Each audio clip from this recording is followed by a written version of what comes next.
Hello' guys নমস্কাৰ স্বাগতম এটা নতুন ব্লগলৈ আশা কৰিছোঁ আপোনালোক সকলোৱে ভালেই আছে।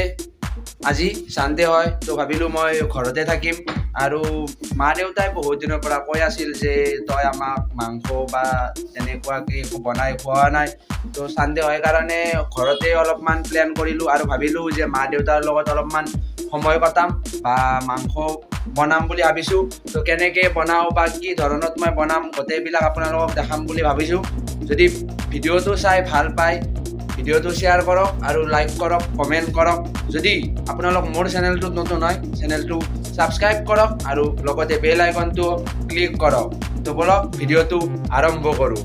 তো সকলোৱে জানেই মাংস কেনেকৈ বনায় বা কি প্ৰচেছত বনায়, হ'লেও মই ভাবিছোঁ অলপমান বেলেগ ধৰণত বা বেলেগ ধৰণ মানে কি কিবা অলপ আৰু মানে বেলেগকৈ আৰু আপোনালোকক দেখাম গোটেইবিলাক। তো ভিডিঅ'টো শেষ হোৱালৈকে চাওক আৰু কেনে পালে কমেণ্টত নিশ্চয় জনাওক।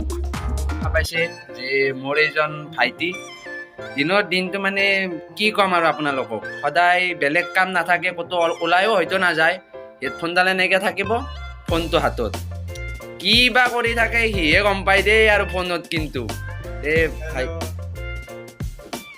এবাৰ মই ভিতৰত মা আৰু বাইদেউক দেখাই আছোঁ।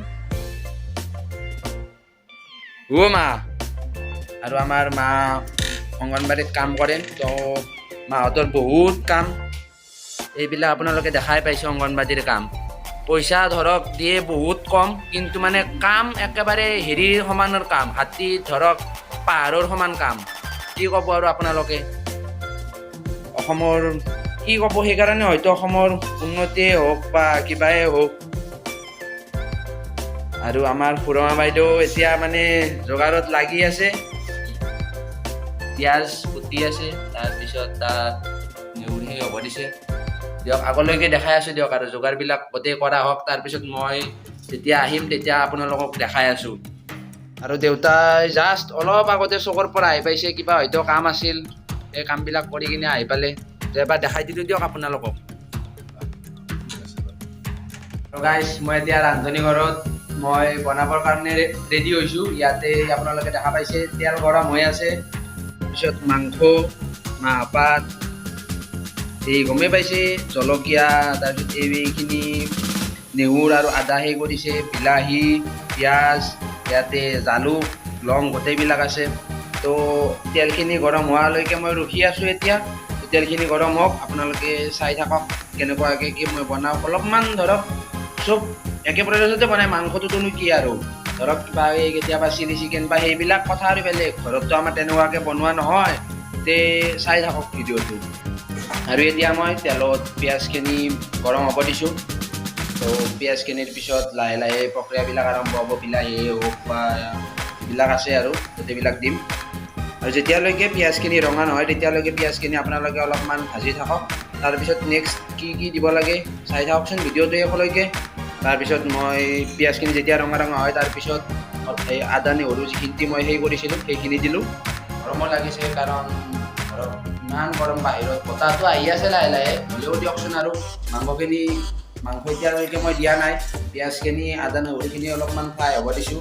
তো অলপমান পিছত আৰু মই এতিয়া বিলাহীখিনি দিবৰ কাৰণে ট্ৰাই কৰিম। এতিয়া মই বিলাহীটো এই যি আছিলে পিঁয়াজৰ সৈতে সেইখিনিৰ মাজত দি কিনে মই 2 মিনিট ফ্ৰাই হ'ব দিছোঁ।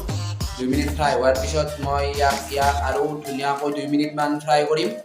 আপোনালোকে দেখা পাইছে বিলাহীটো বহুত ধুনীয়াকৈ পিঁয়াজৰ লগত মিক্স আপ হৈ গৈছে। তো এতিয়া নেক্সট বঢ়িয়াকৈ অলপ টাইম ফ্ৰাই হোৱাৰ পিছত মই মাংসটো দিম। আৰু মই এতিয়া মাংসটো বহাইছোঁ, মাংসটো এতিয়া মই অলপ ফ্ৰাই হ'ব দিছোঁ। মাংসটো ফ্ৰাই হৈ আছে, কিন্তু মই হালধিয়ে হওক বা নিমখ এতিয়ালৈকে একো দিয়া নাই, কাৰণ যেতিয়ালৈকে মানে পানীটো থাকিব তেতিয়ালৈকে যদি আপুনি নিমখটো দিয়ে, নিমখটো মাংসৰ ভিতৰত মানে সোমাই নাযায় আৰু এইটো মানে বেয়া আৰু। তো অলপমান মই পানীটো কমালৈকে বাট চাই আছোঁ। যেতিয়াই পানীটো কমিব তেতিয়াই মই নিমখ বা হালধি বা মছলা গোটেইবিলাক প্ৰক্ৰিয়া আৰম্ভ কৰিম। এতিয়া লাহে লাহে কাম চলি আছে মাংসৰ। এতিয়া ধৰা অলপমান মানে ভাজা হ'বৰ হৈছে আৰু কালাৰো অলপ চলপ আহিছে, কিন্তু ভালকৈ মাংসখিনি সিজা নাই। মাংসখিনি সিজাতে আৰু টাইম লাগিব, তো পানী হয়তো আৰু 2বাৰমান দিব লাগিব। এতিয়া মাংস আমাৰ পূৰা টোটেল ভাজা হৈ গ'ল, মাংসটো বহুত সিজিও গৈছে। মই লাষ্টত এতিয়া পানী দিবৰ কাৰণে মাক কৈছোঁ।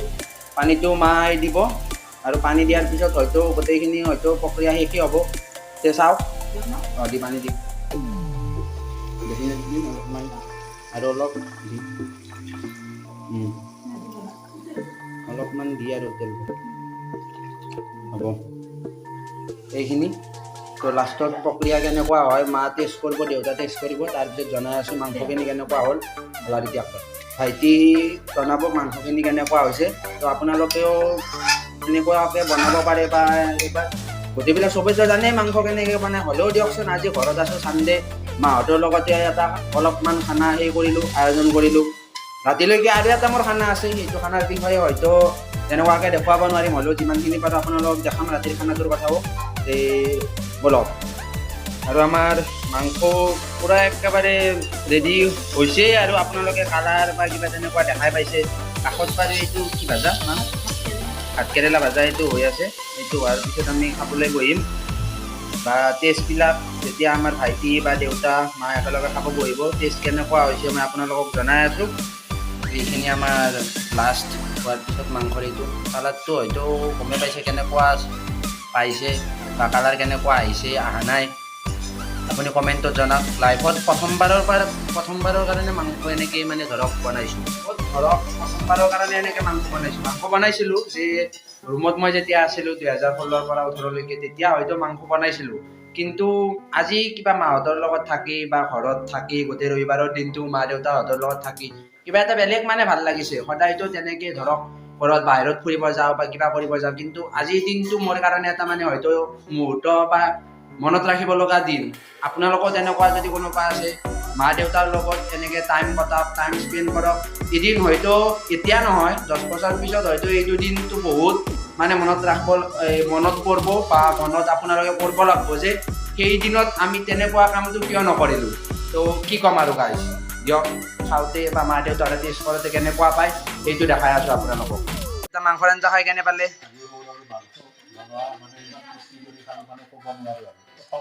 আজি বনাইছে তাত ধুনীয়া হৈছে ইমান ধুনীয়া লাগিছে মানে নিজেও ভালদৰে বনাব নাজানো সৌৰভৰ আজি ধুনীয়া হৈছে মাংসৰ আঞ্জা খাই তৃপ্তি পাইছোঁ তো গাইজ ভিডিঅ'টো আজি মই ইমানতে সমাপ্ত কৰিম বুলি ভাবিলোঁ খোৱা লোৱাও হ'ল তো মাহঁতো ৰেষ্ট লৈ আছে মই দেখাই দিছোঁ এবাৰ মাংস বনোৱা চাই কেনেকুৱা পালে কমেণ্টত জনাওক যদি ভিডিঅ'টো ভাল পাইছে ভিডিঅ'টো শ্বেয়াৰ কৰক আৰু লাইক কৰক যদি আপোনালোক মোৰ চেনেলটোত প্ৰথম হয় বা নতুন হয় চেনেলটো ছাবস্ক্ৰাইব কৰক আৰু লগতে বেল আইকনটো ক্লিক কৰক জয় হিন্দ জয় আই অসম